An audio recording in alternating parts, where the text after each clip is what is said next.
Hi guys. Tagal kong hindi nakapag-vlog, ngayon na lang ulit. Busy na ang tenderang ina. Ito nga pala yung kaganapan namin guys. Last week, ngayon ko lang na voice over at ngayon ko lang na-upload sa sobrang busy. Waiting na kami dito sa aming narkilahang van. 7 AM in the morning pa lang, pero grabe ang tirik na ng araw. At ito na nga, nandito na kami sa van na inarkilahan namin guys.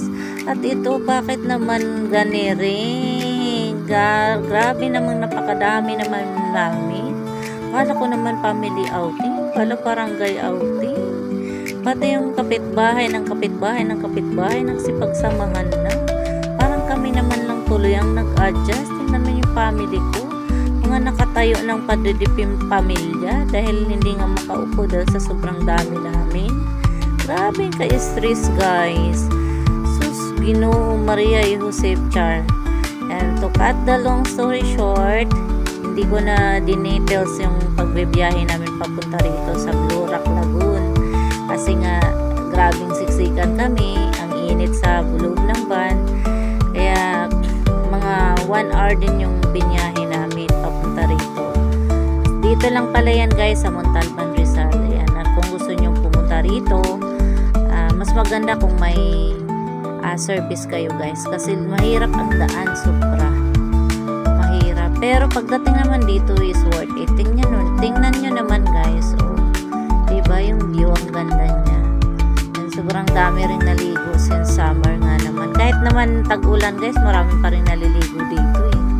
Itong ilog na to. Kasi sikat to dito sa Montalban. Dahil namang ganda naman kasi ng tubig, ang linaw. Tapos, malawak, ganyan.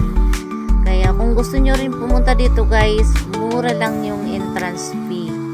Yan, abot kaya. Kasi yung adult is 50 pesos and then yung mga bata is 30 pesos lang.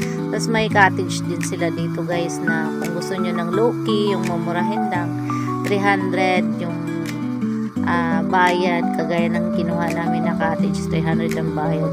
Ngayon kung gusto nyo naman ng may aircon, ganyan, at may privacy, may sariling pool, ayan yung mga nakikita nyo dyan guys sa gilid. Nasa 2,000 or 2,500 ba yung nagre-range nyan.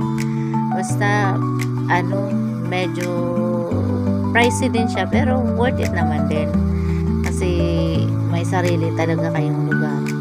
So ayan, maghapon kaming nandiyan hanggang sa inabutan kami ng ulan.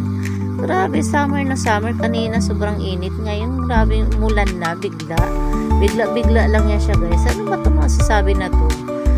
Blessings ba to sa gitna ng init? Or what? Climate change? Ganun. So kahit na malakas na yung ulan, yung iba, doon pa rin nagtampisaw. Kahit na ayan binaha na sila, sus, hindi pa rin naaawat yung iba. Eka nga, na raw nila, samantalahin kasi bibihira lang makapunta rito. So, yan lang guys. Thank you for watching.